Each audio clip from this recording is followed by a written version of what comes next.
একটু আগে tempo ট্রাভেলারটা overtake করলো, এখানে একটা গাড়িকে মেরে দিয়েছে। গাড়ির যারা আরোহী তাদের মাথায় লেগেছে। এদিকে রাস্তাঘাট পুরোপুরি শুনশান, ফোনে নেটওয়ার্কও পর্যন্ত নেই। হিমাচল প্রদেশ এমনিতে সুন্দর, আর এখানকার সৌন্দর্য ভাষায় প্রকাশ করার কোনো ভাষাই হয় না। তাই এখানে ক্যামেরা চলবে বেশি, মুখ চলবে কম।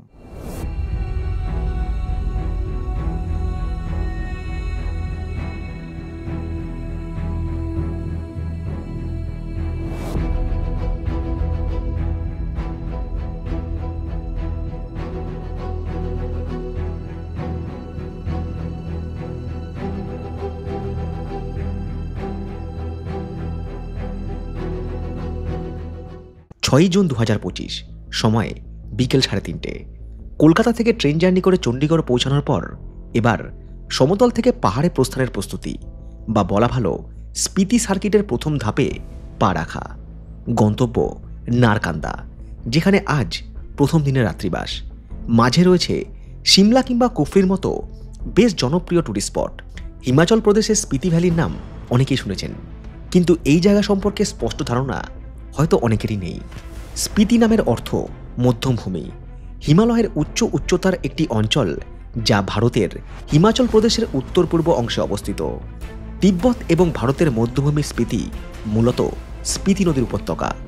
পার্শ্ব উপত্যকা যেমন পিন উপত্যকা এবং লিংতি উপত্যকা নিয়ে গঠিত এই স্পিতির পূর্বে তিব্বত, উত্তরে লাদাখ, পশ্চিম এবং দক্ষিণ পশ্চিমে লাহুল, দক্ষিণে কুল্লু এবং দক্ষিণ পূর্বে কিন্নর অবস্থিত। স্পিতি ভ্যালি লাদাখের মতোই দুর্গম এবং ধৈর্যধারী পর্যটকদের জন্য, অর্থাৎ এই ট্রিপে তাড়াহুড়ো, ঝটিকা সফর কিংবা আগাম কোনো প্রেডিকশন করা প্রায় অসম্ভব। এই ব্যাপারটা আরও স্পষ্ট হয়ে যাবে যখন আমরা ধীরে ধীরে একের পর এক জায়গা কভার করে গল্পের শেষ অভিজ্ঞতা শেয়ার করব। তবে শুরুতে যেটা জেনে রাখতে হবে সেটা এই যে কোন জায়গা থেকে শুরু হবে এই স্পিতি ভ্যালি ট্রিপ, অর্থাৎ নিয়ারেস্ট রেল স্টেশন কিংবা এয়ারপোর্ট। কলকাতা থেকে চণ্ডীগড় আসার জন্য কিন্তু একটাই ট্রেন রয়েছে, সেটা হচ্ছে নেতাজি এক্সপ্রেস।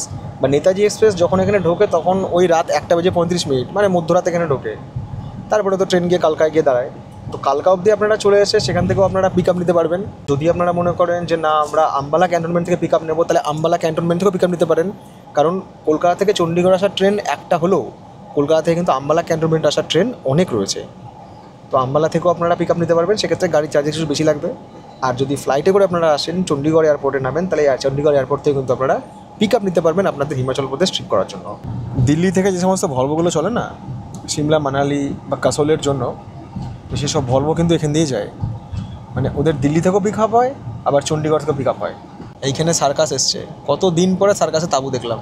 ছোটোবেলায় বহরমপুর স্টেডিয়ামে সার্কাসে তাঁবু বসতো, রাত্রেবেলায় একটা লাইট দূর থেকে, ওটা কি সার্চ লাইট না কি বলে, এরকম করে মারতো।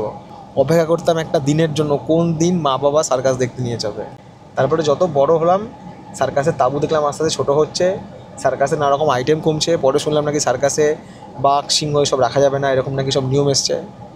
আর সার্কাস মনে হয় আসে না, আসলেও আর যাওয়া হয় না। গাছের ছায়াতে সব ফলের দোকানগুলো রয়েছে, এখানেই সবাই গাড়ি দাঁড় করে ফল টল খাচ্ছে, ফল আর জল। এদিকটায় আরও ভ্যারাইটিস ফল রয়েছে। এটা এখানকার লোকাল ফল, এটাকে এরা বলছে আড়ু। 1.5 কিলো হয়ে যায় বাবুজি, 1.5 কিলো। এটা হচ্ছে আড়ু। আমাদের ওখানে লিচু দেখছিলাম 160, এখানে লিচু হচ্ছে 180। এখানে কিন্তু হিমসাগর, ল্যাংড়া, গোলাপ খাস, সাদুল্লা ওইসব নাই। এখানে আছে সিন্দুরি আম, এটা আমি অনেক জায়গায় দেখতে পাই, মনে হয় এটা সারা বছরই পাওয়া যায়। আর ওইখানে কি সফেদা না কি বলছে আমটা, এরকম দেখতে, এটা হচ্ছে কালার। ইয়ে পুরে সাল মিলতা হয় না? এটা 120, আর এটা 100 রুপে। ওটা হচ্ছে 100 টাকা। চণ্ডীগড় শেষ, হিমাচল প্রদেশ রাজ্য শুরু। আর এখান থেকে সিমলা হচ্ছে এখনও 89 কিলোমিটার। আর হিমাচল প্রদেশ মানেই চারিদিকে সবুজ প্রকৃতি, পাহাড়, আর দেখুন রাস্তা। আমাদের গাড়ির চালক সুনীলজির সঙ্গে গল্প করতে করতে কখন যেন নিজের অজান্তেই ঘুমিয়ে পড়েছিলাম। ঘুম যখন ভাঙলো তখন দেখি আমাদের গাড়ি পৌঁছে গিয়েছে সিমলাতে। সব রকম ঘড়ি বলছে সময় বিকেল 7টা। বিকাল 7টা কেন বললাম, সন্ধ্যে 7টা বলা উচিত ছিল না। সন্ধ্যে এখানে এখন হয়নি, এখানে সন্ধ্যে হতে অনেক দেরি হবে।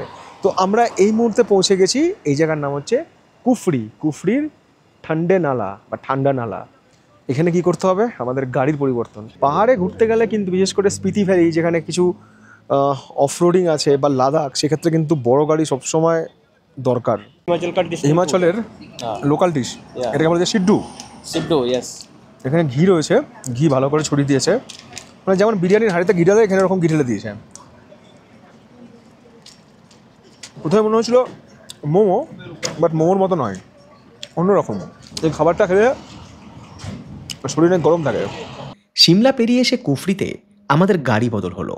ড্রাইভারের আসনে যোগেশজি, সংক্ষেপে যোগীজি।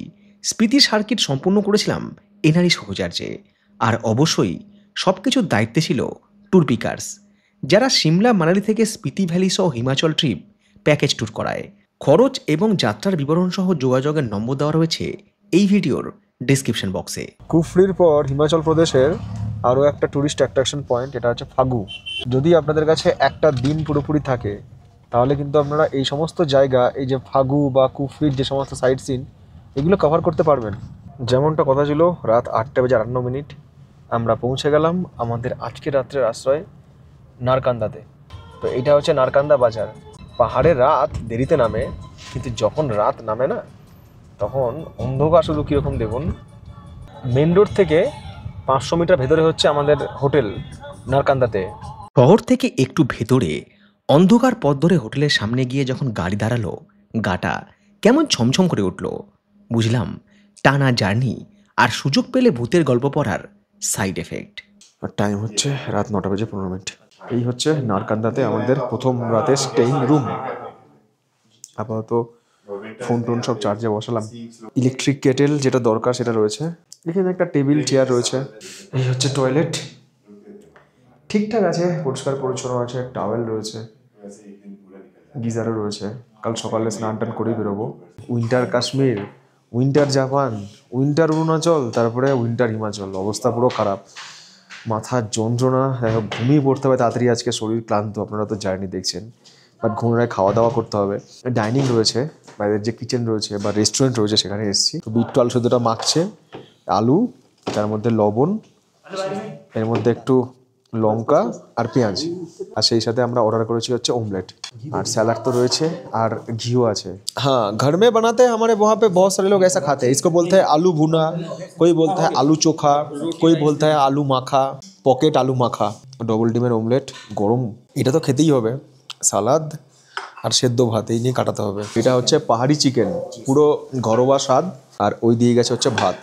এর সঙ্গে আরও একটা আইটেম সেটা হচ্ছে মিক্স ভেজ, ফুলকপি, মটরশুঁটি, অনেক কিছু রয়েছে, গাজর টাজর রয়েছে, মিক্স ভেজ। খুব সুন্দর রুটিগুলো দেখেই আমার খেতে ইচ্ছা করছে। মানে এমন একটা দিন যেখানে খাবার আইটেম এত, খাবারের স্বাদও মনে হচ্ছে ভালো হবে, বাট খাবার ইচ্ছেটাই নাই। এর সাথে আরও একটা আইটেম আছে, সেটা হচ্ছে যে এই যে রাজমা, যেটাকে আমরা ডাল বলি। জানি না ডাল আর রাজমা এক জিনিস কিনা, আমার রাজমা নিয়ে খুব একটা ধারণা নেই। এই হচ্ছে হিমাচলের ঘি, ঘিটাকে একটা গলিয়ে দিয়েছে, নিয়ে নিয়েছি পাতে। এবার আলু দিয়ে ভালো করে মাখবো। একটু অন্যরকম স্টাইলের চিকেন।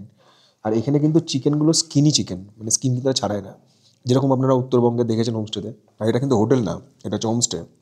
ওই জন্যই উত্তরবঙ্গে হোমস্টের সাথে খাবারের মিল পাচ্ছি। এখানেই শেষ নয়, এর সঙ্গে আছে সিমুই। খাওয়া শুধু গুরু নয়, গুরুতর হয়ে গেছে। গুরুতর খাওয়া দাওয়ার পর দারুণ একটা ঘুম। এরপর 7ই জুনের সকাল, সূর্যের আলো পাহাড়ের মাথা ছাড়িয়ে এসে পড়েছে আমাদের ঘরে। রাতের সেই ঠান্ডার প্রভাব দূর করেছে এই সকালের উষ্ণতা।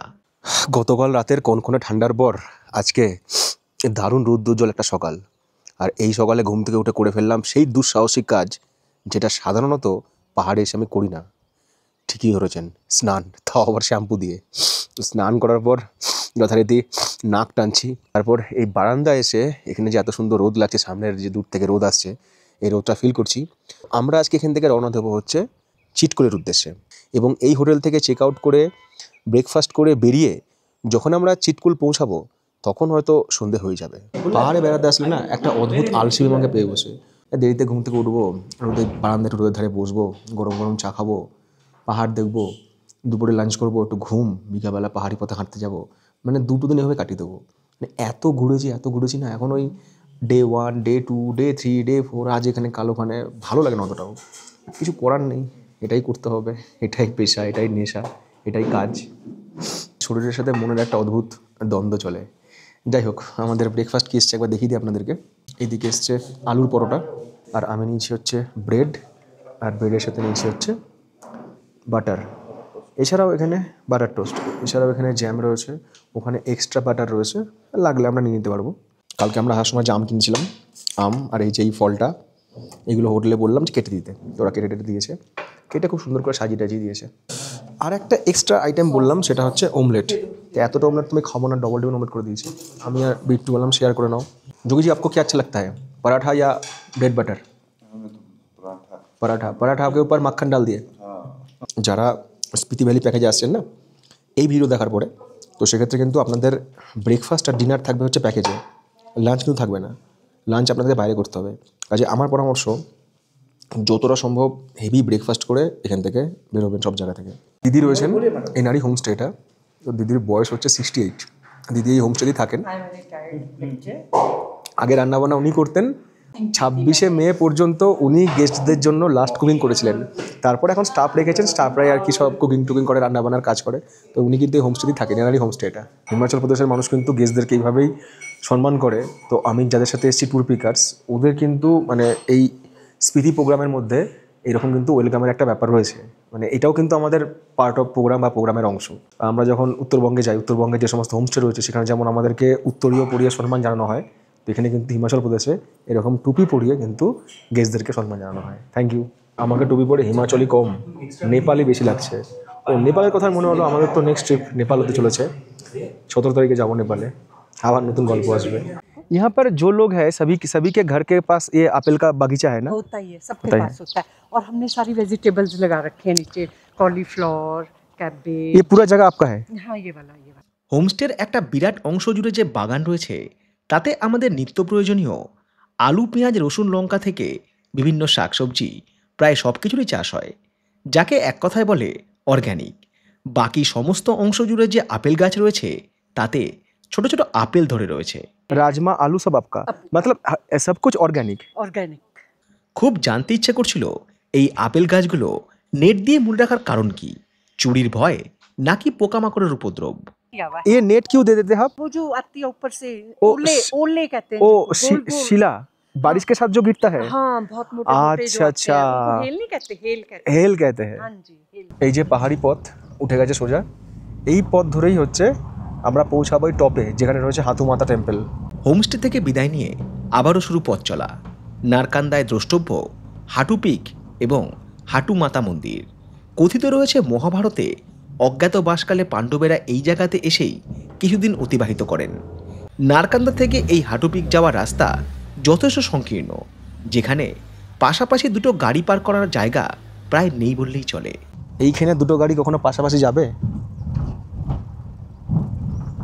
সময় সকাল 9:58। আমরা পৌঁছে গেছি সমুদ্রপৃষ্ঠ থেকে প্রায় 3350 মিটার উচ্চতায়, হিমাচল প্রদেশের নারকান্দার হাটু মাতা মন্দির। যারা মহাভারত পড়েছেন বা মহাভারত সম্পর্কে জানেন, তারা হয়তো জেনে থাকবেন যে পাণ্ডবরা কিন্তু অজ্ঞাতবাসে গিয়েছিলেন। তো অজ্ঞাতবাসের সময় পাণ্ডবরা কিছুদিন এখানে ছিলেন। এই হচ্ছে মন্দিরে যাওয়ার পায়ে হাঁটা পথ।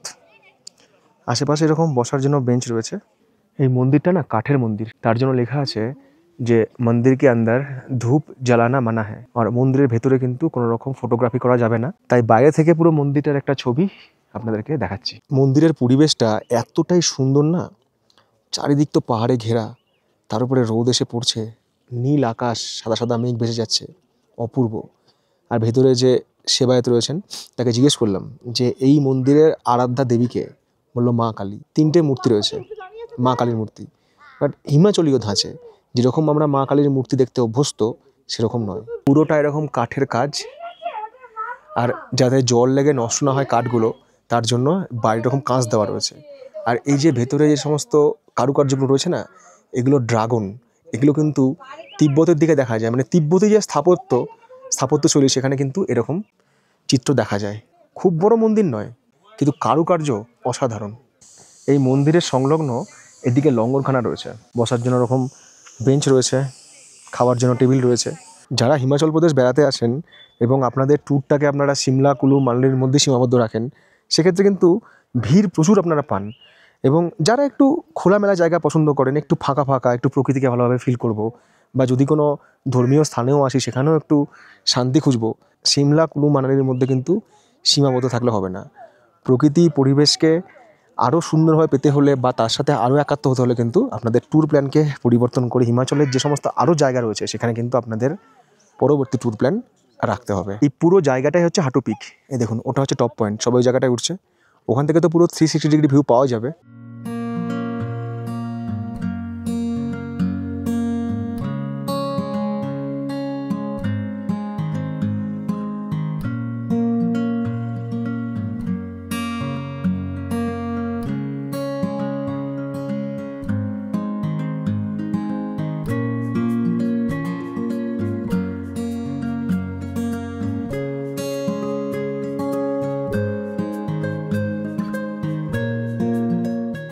হিমাচল প্রদেশ বেড়াতে এসে এই মুহূর্তে তো আমি এখানকার আপেল খেতে পারছি না বা আপনাদেরকে আপেল দেখাতে পারছি না যে আপেল খাচ্ছি এখানে এসে। বাট আপেল ছাড়াও আরেকটা যে ফল রয়েছে যেটা আমাদের অনেকেরই ভীষণ পছন্দ, সেটা হচ্ছে চেরি ফল। তো এখানে কিন্তু বিক্রি হচ্ছে চেরি ফল এইরকম বাক্সে, আর এরকম যে কন্টেনার সেখানেও বিক্রি হচ্ছে। এটা হচ্ছে 700 গ্রাম কন্টেনার, এর দাম হচ্ছে 200 টাকা। আর যদি আপনারা 1 কেজি নিতে চান তাহলে পড়বে হচ্ছে মাত্র 250 টাকা। फ्रेश चाहिए, ऐसा नहीं फ्रेश है ना? सुबह का तोड़ा हुआ है, फ्रेश एकदम ताजा, चलने वाला है, 2-4 दिन भी चलेगा सर, हफ्ता नॉर्मल। হাঁটু মাতা মন্দির এবং সেই সাথে হাঁটু পিক দুটোই দেখা আমাদের শেষ। এবার আমরা যাচ্ছি হচ্ছে আমাদের আজকের আইটিনারির যে 3rd ডেস্টিনেশন, সেটা হচ্ছে তানি জুব্বার লেক। আরে বাপরে, এই হচ্ছে ঈগল। কোনোদিন এত কাছ থেকে ঈগল দেখিনি, কিন্তু ঈগলটা এখানে আছে কেন? ওইখানে একটা বাছুর মরে পড়ে আছে, হয়তো গাড়ির ধাক্কায় মারা গেছে, ওটাকে খাওয়ার জন্য। নারকান্দা হচ্ছে স্পেশালি হিমাচল প্রদেশের উইন্টারে যে স্কি হয় না, সেই স্কির জায়গা, স্কি স্টেশন। আর নারকান্দা থেকে 15 কিলোমিটার দূরে এই যে জায়গাটা দিয়ে আমরা চলেছি, চারিদিকে প্রচুর আপেল গাছ রয়েছে, সব নেট দিয়ে ঢাকা। এটা হচ্ছে কোটগড়। এই কোটগড়ই হচ্ছে সেই জায়গা যেখানে হিমাচল প্রদেশের আপেলের উৎপত্তি হয়েছিল, মানে আপেল এখানে পাওয়া যায়। সত্যানন্দ স্টোকস বলে একজন ছিলেন, বিদেশি নাগরিক, খুব সম্ভবত মার্কিন নাগরিক। তো তিনি এখানে এসে প্রথম আপেল চাষ শুরু করেন, মানে এখান থেকেই বলা যেতে পারে হিমাচল প্রদেশের আপেলের উৎপত্তি। তারপর আস্তে আস্তে বিভিন্ন জায়গায় এই আপেল চাষটা প্রসিদ্ধ হয়, সমৃদ্ধ হয় এবং জনপ্রিয় হয়। আশেপাশে সব জায়গায় আপেলের চাষ, আর এই আপেল চাষের প্রফিট বছরে প্রায় 3,500 থেকে 4,000 কোটি টাকা। বিশাল জনপ্রিয় ব্যবসা এই আপেল হিমাচল প্রদেশে। নারকান্দা থেকে 12 কিলোমিটার দূরে আর সিমলা থেকে 70 কিলোমিটার দূরে অবস্থিত এই হচ্ছে হিমাচল প্রদেশের তানি জুব্বার লেক। চারিদিকে পাইন গাছে ঘেরা, অনেকটা ওভ্যাল শেপ বা ডিম্বাকৃতি আকারের এই হচ্ছে তানি জুব্বার লেক। দেবদারু, পাইন সব রকম গাছ রয়েছে, আর দূরে পাহাড়ে সব আপেলের চাষ হয়েছে। যারা অ্যাডভেঞ্চার করতে ভালোবাসে তারা কিন্তু এখানে তাদের টেন্ট খাটায়, টেন্ট খাটিয়ে এখানে রাত্রিবাস করে। ওই সামনেই রয়েছে নাগ দেবতা মন্দির। এখানকার মানুষ মনে করে, হিমাচল প্রদেশের মানুষ, যে এখানে তাদের নাগ দেবতা বসবাস করে এবং প্রত্যেক বছর এই তানি জুব্বার লেকে বর্ণিল মেলা পালিত হয়। তো তখন হিমাচল প্রদেশের মানুষ নানা রকমের সব পোশাক পরে না এখানে আসে এবং সেই মেলায় অংশগ্রহণ করে এবং ওই যে নাগ দেবতার যে মন্দির রয়েছে সামনে, ওখানে পুজো করে। মানে এক কথায় প্রাকৃতিক সৌন্দর্য তো রয়েছে, সেই সাথে এখানকার মানুষের কাছে বা হিমাচলের কাছে কিন্তু এই লেকটা অনেকটাই পবিত্র। একই সাথে কিন্তু এটা একটা পিকনিক স্পটও বটে। আমি জিজ্ঞেস করছিলাম যে স্থানীয় লোকজন কিন্তু এখানে পিকনিক করতে আসে। আর এখানে বিক্রি হচ্ছে আমন্ড। আমরা যে আমন্ড খাই সেই আমন্ড এটা হচ্ছে কাঁচা। এই ফলটাকে ওরা বলছে প্লাম, এখানকার কথায় এটা হচ্ছে আলু বুখারা। চেরির থেকে অনেকটা বড়, কিন্তু এটা চেরি নয়, এটা হচ্ছে আলু বুখারা। এটাও কিন্তু এখানে বিক্রি হচ্ছে। আর ওই দিকে কিছু দোকান রয়েছে, যদি আপনারা মনে করেন টুকটাক চা কফি বা জুস টুস খাবেন তাহলে কিন্তু খাওয়া দাওয়া করতে পারবেন। এখানে যে মন্দিরটা রয়েছে, মন্দিরটা দেখার চেষ্টা করেছিলাম, কিন্তু অনিবার্য কারণবশত মন্দিরটা বন্ধ রয়েছে। তো মন্দিরটা বাইরে থেকে দেখে আর কি ফিরে যেতে হচ্ছে। আর একটা তথ্য আপনাদেরকে দিয়ে রাখি, যে আপনারা যারা এখানে আসছেন, শুধু লেক বলেই নয়, এর চারপাশে যে পাইন বন রয়েছে না, সেখানে কিন্তু ছবি তুলতে পারবেন, খুব সুন্দর লাগবে দেখতে।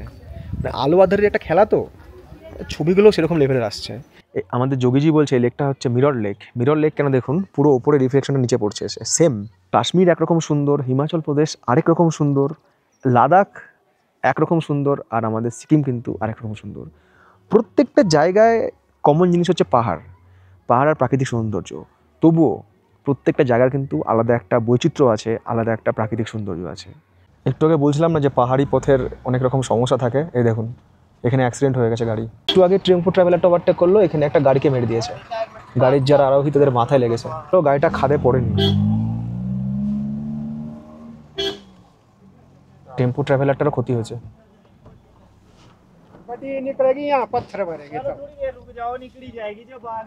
কী কারণে অ্যাক্সিডেন্ট তো বোঝা যাচ্ছে না, জায়গা টার্নিং ছিল, বা যদি গাড়িটা আরেকটু এদিক ওদিক হতো না, খাদে গিয়ে পড়তো। এটা হচ্ছে নারকান্ডা মেন মার্কেট। আর এই যে আমরা নিচে নেমে এলাম, এই রাস্তায় যাচ্ছে সাহারান বা কলপার দিকে। নারকান্দা থেকে আমাদের পরবর্তী গন্তব্য হিমাচল প্রদেশের সারাহান, যেখানে রয়েছে সতীর 51 পীঠের অন্যতম ভীমা কালী মন্দির। দূরত্ব সড়কপথে প্রায় 100 কিলোমিটার, সময় লাগতে পারে ঘন্টা 3 মানে এই জার্নিটাই সব থেকে লং এখন। তবে রাস্তাঘাট এখনও অবধি খুব ভালো, মানে রিস্কের কোনো ব্যাপার নেই। এখনও কিন্তু আমরা সেই ঝুঁকিপূর্ণ পথে আসিনি, হয়তো আসবো পরবর্তী সময়, বাট এখন অবধি রাস্তা ঠিক আছে। সময় বেলা 3:46, বহু পথ চলে সময় আমাদের পৌঁছে দিয়েছে হিমাচল প্রদেশের সারাহানে। আর এই সাহারানই রয়েছে সতীর 51 পীঠের অন্যতম ভীমা কালী দেবীর মন্দির। তো এই মন্দিরের বিশেষত্ব, দক্ষ যজ্ঞের পরে যখন সতীর দেহ ছিন্ন বিচ্ছিন্ন হয়েছিল, তার তো শরীরের বিভিন্ন অংশ বিভিন্ন জায়গায় পড়েছে, যেখানে যেখানে তার শরীরের অংশ পড়েছে সেখানে সেখানে একটা না একটা শক্তিপীঠ তৈরি হয়েছে। তো এটাও একটা শক্তিপীঠ, এখানে দেবীর কান পড়েছিল। এই সারাহানকে বলা হয় কিন্নরের প্রবেশদ্বার। সমুদ্র সমতল থেকে এর উচ্চতা ওই 2100 মিটার মতো। আর এখানে কিন্তু অতটাও ঠান্ডা নেই, রোদের তেজও মারাত্মক, ওই জন্য কিন্তু ওই শীতের পোশাক খুলে ফেলেছি, এখন একটা হালকা টি শার্টেই কাজ চলে যাচ্ছে। মন্দিরে যাওয়ার আগে রাস্তার একপাশে দোকান রয়েছে, সেখানে কিন্তু এই মন্দিরে পুজো দেওয়ার জন্য যে সমস্ত সামগ্রী বা ডালি, সেগুলো কিন্তু বিক্রি হচ্ছে। কিন্তু মন্দির বলতে যে ভিড় ভাড়, সেটা কিন্তু এখানে নেই। পরিবেশটা কিন্তু ভিন্ন সুন্দর। মন্দির চত্বরটা দেখুন কি সুন্দর, আর সেই সঙ্গে মন্দিরের কারুকার্যটা। এখানে একটা ছোট্ট ক্যান্টিন মতো রয়েছে, যেখানে চা কফি টুকটাক খাবার দাবার পাওয়া যাচ্ছে। আর এইদিকে একটা মন্দির রয়েছে, একটা নয় দুটো মন্দির রয়েছে, একটা হচ্ছে নরসিংহ মন্দির, একটা হচ্ছে শিব মন্দির। এই মন্দিরে কিন্তু রাত্রিবাস করাও যায়, এখানে ডরমিটারি রয়েছে। এখানে শিবের 108টা নাম লেখা রয়েছে, আর এখানে একটা শিবলিঙ্গ রয়েছে, সেই সঙ্গে একটা ত্রিশূল রয়েছে। এই হচ্ছে শিবগঙ্গা। শিবের কিন্তু সবসময় অর্ধ পরিক্রমা হয়, তো এই অবধি এসে কিন্তু আমরা আবারও ঘুরে যাব। এই হচ্ছে নরসিংহ মন্দির। অতীতকালে এই সারাহান ছিল শোনিতপুর। তখন এই অঞ্চল ছিল বুশহর শাসকদের অধীনে। ভীমা কালী ছিল তাদেরই পূজিত দেবী। মন্দিরের সব থেকে ওপরের তলে রয়েছে এই ভীমা কালীর মূর্তি, তার নিচের তলে রয়েছে হিমালয় কন্যা পার্বতীর মূর্তি। এছাড়াও মন্দির চত্বরে পাতাল ভৈরব, নরসিংহ এবং রঘুনাথজির মন্দির রয়েছে। মন্দিরে কোনো রকম চামড়া জিনিস নিয়ে যাবে না, ওই জন্য আমরা আমাদের বেল্ট পার্স সব গাড়িতে রেখে এসেছি।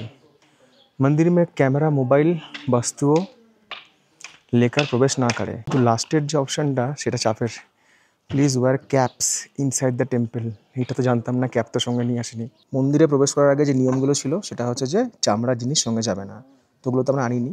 আরেকটা ভাইটাল জিনিস ছিল 3 নম্বর পয়েন্ট, সেটা হচ্ছে টুপি নিতে হবে। তা টুপি কোথায় পাবো? তা অনেকে না টুপি এখানে রেখে গিয়েছে, সেই টুপি নিয়েই আমরা গিয়েছিলাম, আবার সেই টুপি ব্যবহার করে আমরা এখানে রেখে দিলাম। টুপি ছাড়া কিন্তু ভিতরে অ্যালাউ নয়। আর এখানে লকার রয়েছে, নিঃশুল্ক লকার। এখানে আপনারা আপনাদের পার্স বা ফোন, ক্যামেরা বা ইলেকট্রনিক জিনিস রেখে যেতে পারবেন। ভেতর দিয়ে গিয়ে সিঁড়ি দিয়ে বের উঠতে হবে, এবং পুরো কারুকার্যটা না ভেতরে সব কাঠের, আর দারুণ ঠান্ডা। আমরা মা কালী যেরকম মূর্তি দেখি সেরকম কিন্তু নয়, এখানকার আর কি স্থাপত্য শৈলীতে, এবং সেটা আর কি রূপোর তৈরি, খুব সুন্দর সিংহাসন সেখানে মা রয়েছেন, এবং সেটা দর্শন করলাম। একটু ভিড় নেই, যারা মানত করেছে তারা এখানে এরকম কাপড় বেঁধে দিয়ে গেছে, নারকেল দিয়ে এখানে সবাই বেশিরভাগ মানুষ মানত করে। আগের যে মন্দিরটায় গেছিলাম হাতুমাতা, সেখানেও দেখেছিলাম। এখানে একটা মিউজিয়াম রয়েছে, চাইলে সেই মিউজিয়াম আপনারা ভিজিট করতে পারেন। এখানে যে সমস্ত সব জিনিসগুলো রয়েছে বেশিরভাগ কিন্তু 18th সেঞ্চুরি না হলে 19th সেঞ্চুরি, এবং এগুলো সবই কিন্তু এই মন্দিরের সঙ্গে সম্পর্কিত।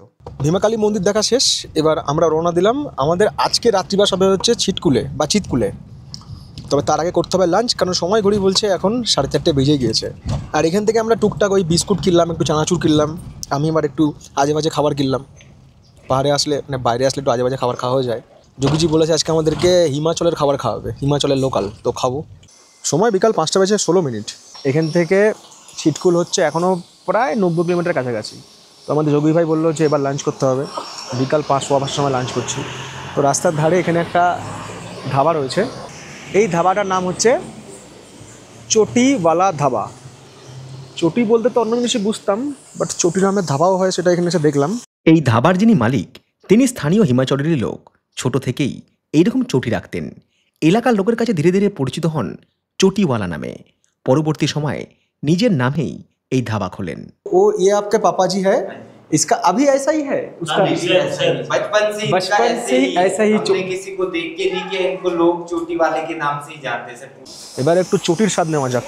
ধাবার ভেতরেও বসার জায়গা আছে, বাইরেও বসার জায়গা আছে। তো জিজ্ঞেস করলাম বাইরে বসলে কি পয়সা করে কিছু কম লাগবে? বললো না না, ऐसा नहीं होता, हिमाचल प्रदेश में है, यहाँ पर सभी एक ही जगह पैसा लगता है। ब्रेड सैंडविच, तंदूरी पराठा, आलू प्याज, paneer paratha, onion paratha, steam momos, fried momos, chilli cheese, veg noodles, থুপকা, প্লেন ম্যাগি, ভেজ ম্যাগি, এইসব দুনিয়ার সব আইটেম এখানে রয়েছে। জায়গাটা ভীষণ সুন্দর, রাস্তার পাশেই ধাবা। খাওয়া দাওয়ার দামও আমার হিসাব অনুযায়ী ঠিকঠাকই আছে। এমনিও হিমাচল প্রদেশে যে খাওয়া দাওয়া খুব কস্টলি তা নয়। এই হচ্ছে লোকাল লস্যি, এরকম জগের মধ্যে দিয়েছে। আচ্ছা, ये जो खाना है ना, इसमें क्या क्या है थोड़ा बता दीजिए। ये किन्नौरी राजमा है सर। এটা হচ্ছে কিন্নৌরি রাজমা, हाँ जी सर, ये सरसों का साग है सर। सरसों दा साग, ये कड़ी है सर। कड़ी, हाँ जी, ये लोकल मक्खन है सर। लोकल मक्खन, ये मक्की की रोटी है, ये स्वीट डिश है। मक्के की रोटी, प्याज और अच्छा स्वीट डिश, जी ये सब के ऊपर घी डाला है। हाँ जी सर, ये टोटल इसका क्या प्राइस है एक थाली का? 200 है। 200 টাকা হচ্ছে এর প্রাইস এই টোটাল ডিশটার। তো বিট্টু আর যোগী যেটা নিয়েছে আমার জন্য খাবার আসছে। রিকোয়েস্ট করলে কি আর বাবা, এ তো ডেটল মনে হচ্ছে শ্যাম্পেনের মতো লাভ মেরে বেরিয়ে এলো।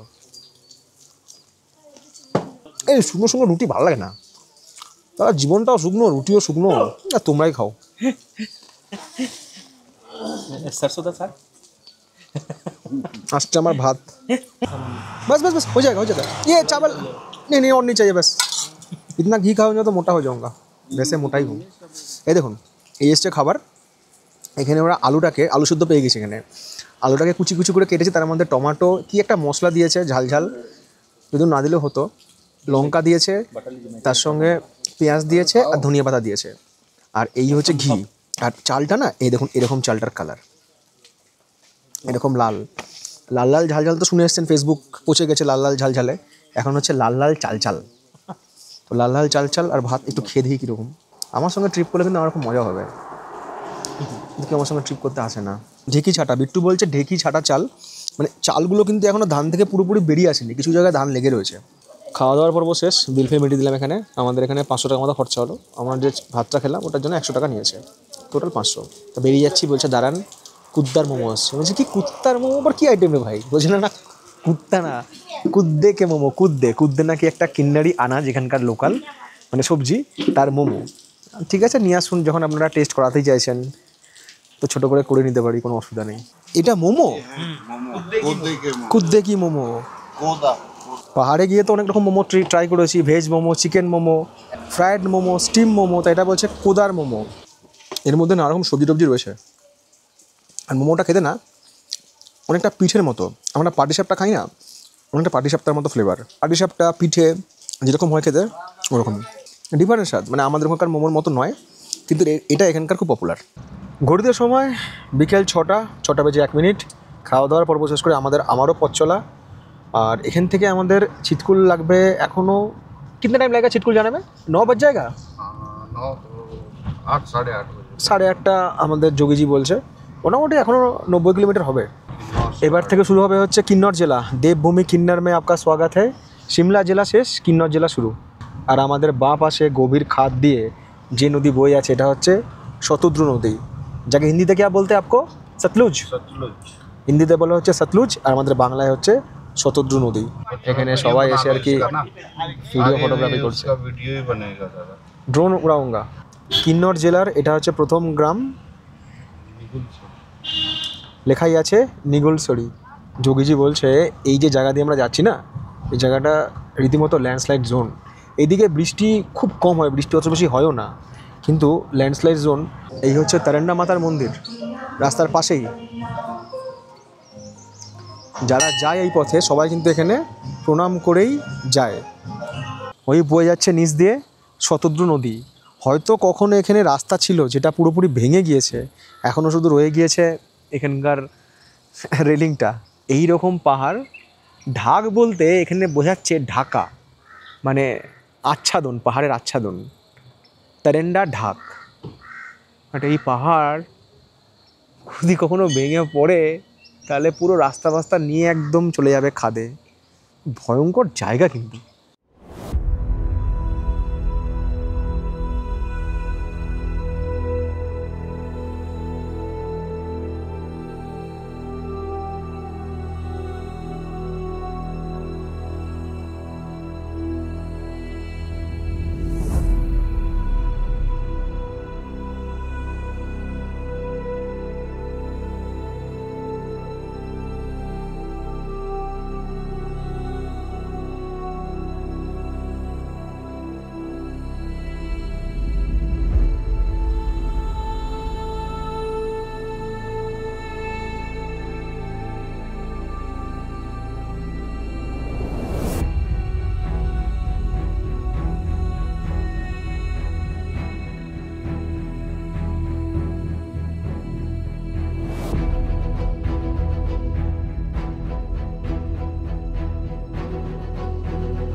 কিন্নরের এই রাস্তা কতটা খুংখার, কতটা ভয়ানক, কতটা ডেঞ্জারাস সেটা আমি এমনি ক্যামেরা দেখাতে পারবো না, মুখে বোঝাতে পারবো না।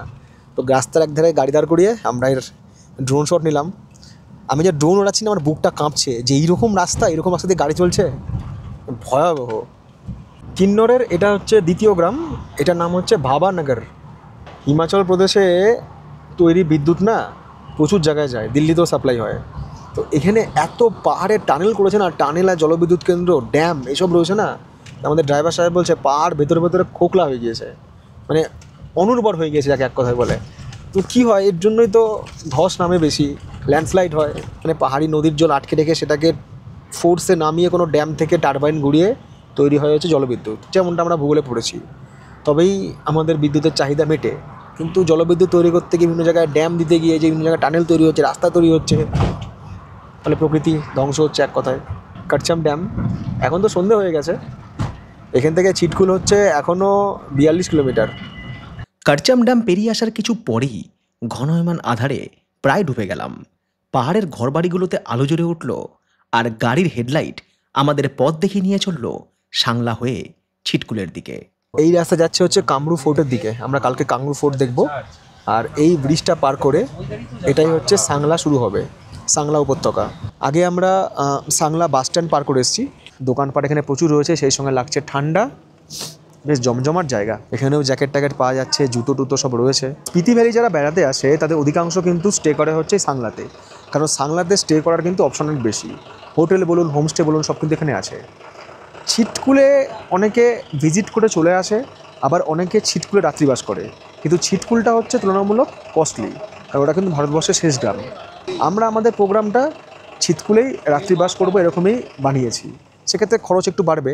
Your dining at approx 9000 feet. এই রেস্টুরেন্টটা 9000 ফুট ওপরে, খুব সুন্দর রেস্টুরেন্টটা, কী সুন্দর সাজানো, সব কাঠের কাজ করা। বাইরেও বসার জায়গা রয়েছে, বাট বাইরে বসতে পারলাম না, এত ঠান্ডা লাগছে না, বুঝতে পারিনি যে হঠাৎ করে তাপমাত্রা এতটা পরিবর্তন হবে। দেখি এখানে কি খাওয়া যায়, 1 কাপ চা তো অবশ্যই খাবো, আর দেখি কটা দেওয়া যায়। মিল্ক টি হচ্ছে 40 টাকা, কফি 60 টাকা। এখানে ভেজ নন ভেজ সব রকম আইটেমে কিন্তু রয়েছে। চা খাবো, আর চায়ের সঙ্গে টা হবে না তো হতে পারে না, তো এখানে টাওয়ের বদলে আছে হচ্ছে চিকেন তন্দুরি। ওফ, কি দারুণ বানিয়েছে। মানে সাংলাতে এসেও প্রকৃতি আর খাওয়া আপনাকে হতাশ করবে না। দেখি সাংলার তন্দুরি চিকেন কীরকম করেছে, এক কথায় লাজবাব। এর মধ্যে লেবু, ধনিয়া পাতার কুচি ছড়িয়ে দিয়েছে। যেমনি সুন্দর ক্যাফেটা, তেমনি সুন্দর খাওয়া দাওয়ার পর্ব শেষ করে আবারও পথ চলা শুরু। এই সাংলা থেকে ছিটকুল যাওয়ার রাস্তা কিন্তু ওরকম অত সুন্দর রাস্তা নয়। এই রাস্তা কিন্তু ভাঙাচোরা, মানে গাড়ি লক্কর ঝক্কর করতে করতে চলবে। যোগেশ্বরজিকে জিজ্ঞেস করছিলাম যে দাদা রাস্তা এরকম কেন, তো বলছে এখানে যেহেতু বরফ থাকে তো প্রচুর, এই জায়গাটা ভীষণ ঠান্ডা আর হাই অল্টিটিউড, মানে ভারতবর্ষের শেষ গ্রাম বুঝতেই পারছেন, ভারত তিব্বত সীমান্তে যাচ্ছি আমরা। তো এই জায়গায় এত বরফ থাকে, তার জন্য রাস্তা এখানে ভালো থাকে না। 2 থেকে 3 মাস পর্যন্ত এই রাস্তা বরফের নিচে থাকে। শুধু পাহাড়ে বেড়াতে আসলেই হবে না, পাহাড়ে আসলে কিন্তু বিশেষ করে এরকম অফ রোড যে সমস্ত জায়গা রয়েছে না, বা একটু অফবিট টাইপের জায়গা রয়েছে, সেখানে আসার জন্য কিন্তু মানে মানসিক এবং শারীরিক দুটোই কিন্তু সক্ষমতা ভীষণ দরকার। বিরক্ত হয়ে গেলে চলবে না, মনে রাখতে হবে যে গাড়ি চালাচ্ছে সে যেমন ধৈর্য নিয়ে চালাচ্ছে, আপনিও কিন্তু আরোহী ধৈর্য নিয়ে ওয়েট করুন, জার্নিটাকে এনজয় করুন। Enjoy your drive, enjoy your ride. এই হচ্ছে রাকসাম ভিলেজ।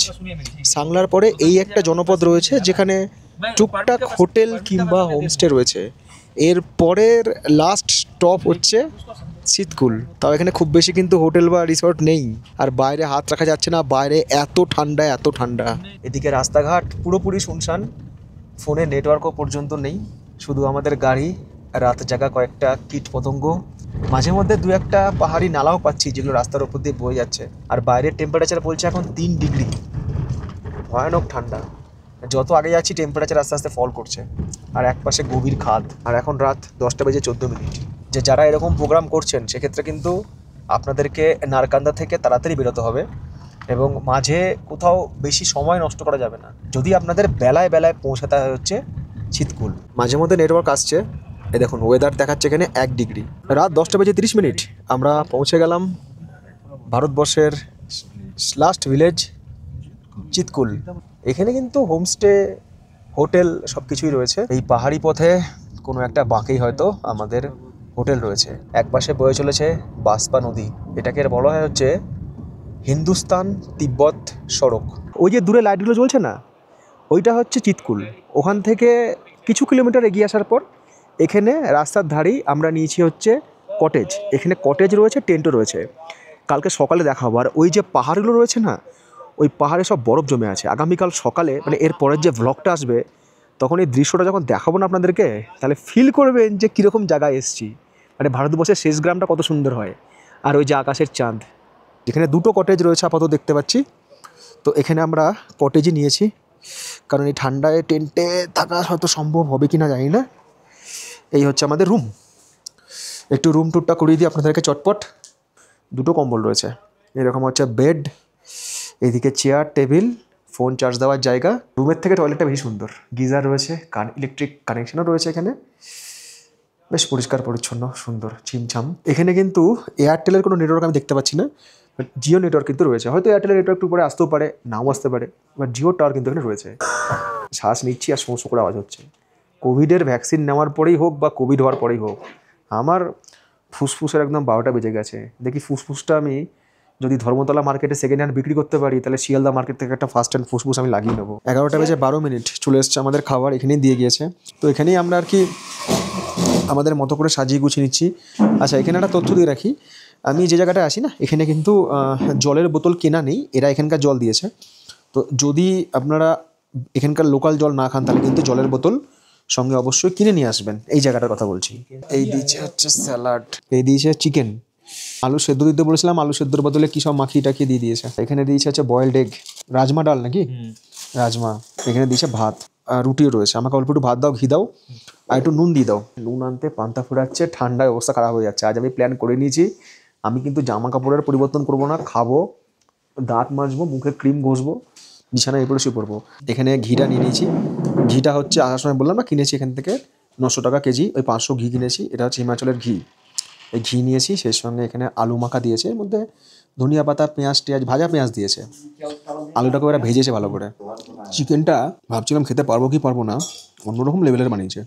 কি মশলা কি জানি, হেভি টেস্ট, অন্যরকম মশলা, অন্যরকম লেভেলের, বেশ ভালো লাগছে কিন্তু এটা খেতে। ছোটো ছোটো করে পিস করেছে, মশলাটা ভেতরে ঢুকেছে, টেস্ট আছে। খাওয়া দাওয়াটা কিন্তু আজকে বেশ জম্পেশ হয়ে গেল। বাসপা নদীর ধারে ভারতের শেষ গ্রাম চিতকুলে কেটে গেল 7ই জুনের রাত। পরের সকাল আবারও অনেক অভিজ্ঞতার মুখোমুখি করবে এই আশায়। আর সেই গল্প নিয়ে ফিরব স্পিতির তৃতীয় এবং পরবর্তী পর্বে। আজকের ভিডিও ভালো লাগলে লাইক এবং শেয়ার করার সাথে সাথে আমার ইনস্টাগ্রাম এবং ফেসবুক অবশ্যই ফলো করে নেবেন নতুন গল্পের আপডেট পেতে। আর খরচসহ ট্রিপের বিবরণের লিঙ্কের পিডিএফ পেয়ে যাবেন এই ভিডিওর ডেসক্রিপশন বক্সে। সবাইকে শুভরাত্রি।